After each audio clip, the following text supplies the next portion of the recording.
The fresh baked biscuit has gone from a side dish to a dinner time staple. Restaurants are staging their menus around this country breakfast bread, and so can you. According to our favorite food friend, Cy Foster, it's always great to have you. And I need to reiterate here, like it needs to be said with you standing by my side, we're not talking about popping open a can and baking up some pre-made dough. No, that is something we don't even want to talk about. Don't even say the words. Don't go there. Are these hard? Are biscuits hard? Oh, biscuits are one of the most simple things that you can make. And I know I have people tell me I've never made a biscuit. And I've never made a biscuit. Oh my word. I've never made a biscuit. Seriously, if you're a beginner baker, this is one of the easiest things you can make. Okay. And we're sure about that. And all men love biscuits. That's true. My husband loves biscuits. My dad loves biscuits. I think where the intimidation comes in is the texture is so important, right? You want that flaky, layered, buttery texture. Right. So the key to a tender biscuit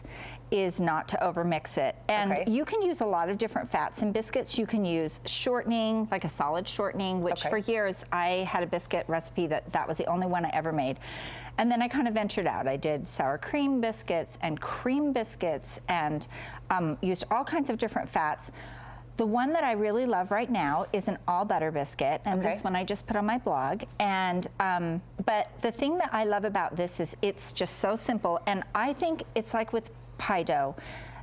The less complicated you make this, the better. The better the biscuit, the better the product? The better, all the way around. It's easier, it's going to taste better. So this is just, so one of the reasons too why I've kind of been pursuing the perfect butter biscuit recipe lately is because I've been going to Sweet Lake Biscuits in Salt Lake. This Have is you a been thing. there? I've heard about it. I haven't been yet. But biscuits are the staple on the menu, right? They base their entire restaurant around this idea. And they have some really great combinations there, and they have wonderful limeade.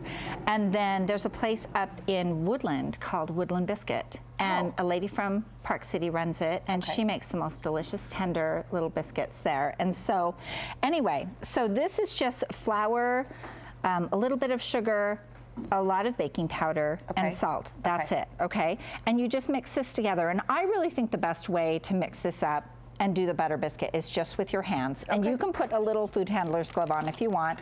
And then you just take a half a cup of butter and you just want to cut this in. And just do it like, you know, in about tablespoon size increments, right? So you're going to get this in here. And then once you get this in, you can do this a couple different ways, but I think the best way, you can use a pastry cutter, you could do this in a food processor, but I think the easiest way to do this is just get your hands in there. Yeah, and then you just want to make little tiny pieces with the butter. Like how tiny? Just little droplets? You kind of, and when you're squishing it with your hands like this, you're going to get more of a flat piece instead of a pea size, which you'll see a lot, but you'll see that it will get into small pieces once you start cutting it into the flour. So just the crumble effect. So and when you see a recipe and it says cut it into the flour, this is what they're talking about, cutting the butter into the flour. So you don't need a pastry cutter, you can just use your fingers. You can use your hands if you want. Okay, once you get to this point, you're going to add some buttermilk. And this recipe calls for, we're not going to use all of that. This recipe calls for 3/4 of a cup plus a couple of tablespoons. So if you want to pour, tell me when. You know, I'll tell you when to stop. Recipe. No. With you can't as my witness. Okay. Now, all we're going to do at this point, it's a folding motion, You're going to get a folding motion. You don't want to start stirring this up. It's just like with pie dough. You know, we talked about that before. Once you start stirring, you're going to have gluten develop, and you're going to have a tougher product. And so all you want to do here is just try to mix in the wet and dry ingredients. And really, I just do that with a folding motion. And we still want it crumbly. We still want it slightly dry. It's still fairly crumbly at this point. And you can add, we live in a super dry climate, so we're going to add just a little bit more liquid. Now? Go ahead and add about another tablespoon. And then we're going to want to evenly distribute that and mix that around. So once we get to that point, I use a pastry mat. You don't have to. I just spread a little bit of flour on. I do what Cy does. That's what I've learned to do. So these are really nice. They make the cleanup really simple. A large surface. And you just want to dump everything out onto the center of the pastry mat that has been floured a little bit. And then all you're going to do at this point is you're just going to start gathering this together. So far, this is so easy. It is so simple. I'm holding my breath waiting for the trick or the twist. No, it's so simple. And then you're just going to press this together a few times until the dough comes together. And when you fold this over, you're creating flaky layers with that butter and the the flour. So that's why we fold this over. You don't want to do this too much. You don't want to stir it, but you're just talking about a folding motion. And see how that came together? Yes, quickly. That's it. Easily. Okay, now you want to pat it out. You don't roll it. You just pat it until it's about 1 inch thick. Okay. And then I like to use a little biscuit cutter. You can use a cup or a glass, but this has a really sharp edge, and it tends to give you a better finished product. Those are thicker than I would think. So they're pretty thick. They're about 1 inch thick. No, I like and you it. just place them in a pan that's been lined, or you can spray a pan, it doesn't matter. You want to try and cut these as closely together as you can, because you know, like when you make sugar cookies and that last little bit of dough is really tough. The same as with biscuits. You don't want to have to roll, you know, or pat this out a bunch of times. So be careful with your cuts. Yeah, and if you put them closer together, they'll support each other, and you won't get as much of They're a friends in the pan. So this doesn't bother me, but some people it really bothers when they get a biscuit like this and it kind of slides off. Why do I like it? It almost adds, I think, to the biscuit taste. It doesn't bother me at all. Just southern and But some people that really bothers. So if you don't like that, put your biscuits closer together. They support each other, and you'll have a nicer finished product. Beautiful. So I'm going to show you some that we just finished baking. How long do we bake? You bake these at a high temperature at 450 for about 15 minutes. These are a little bit smaller.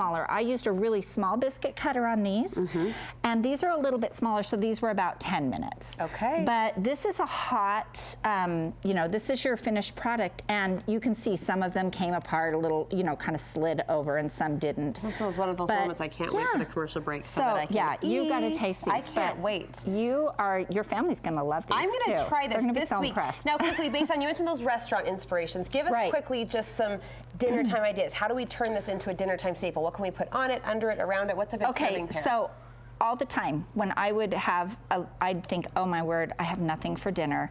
But I knew I had like Jimmy Dean sausage in the fridge. Yes. Do my you boys, keep Jimmy Dean sausage in the fridge? Because I use it for a lot of different things. Okay. So in the freezer, I'd thaw it out. I would fry that up, make gravy, biscuits and gravy with an egg on top. Yum. All males love that. Dinner is done and your husband is happy. Yes, and I do this all the time with like, sometimes Sunday dinner, I get so caught up in making all the other things that I think, oh my word, I forgot to make a roll or bread or something. Seriously, these take 10 minutes. Yeah. All right, and I have to self-correct quickly. I did make biscuits once. Oh. 4-H. I was in 4th grade. Oh my word. Yeah, and my mom said, oh, Grandma will help you, Grandma will help you, because she was such a great cook. Oh yeah. Called Grandma. Grandma didn't make biscuits. Oh, Grandma recruited her 3 best neighbor friends, and we had this biscuit making party, and Grandma and the neighbor friends won a blue ribbon. Oh, at the that's fair. awesome. They saved you. In my name. Yeah. So this week will be the second time I make biscuits. I can't wait to try your recipe. Thank you so much. You always make it so doable. And hey, while you're here, I want to ask you about classes coming up for 2017. We do have some classes coming up. They'll be posted probably the beginning of next week. Okay. And they'll be really fun in my home. There's nobody better to learn from. A beautiful kitchen as well, too, as your cooking inspiration atmosphere. We'll link you over to her website, A Bountiful Kitchen. From ours, look at studio5.ksl.com. Thanks, Sai. Thanks, Brooke.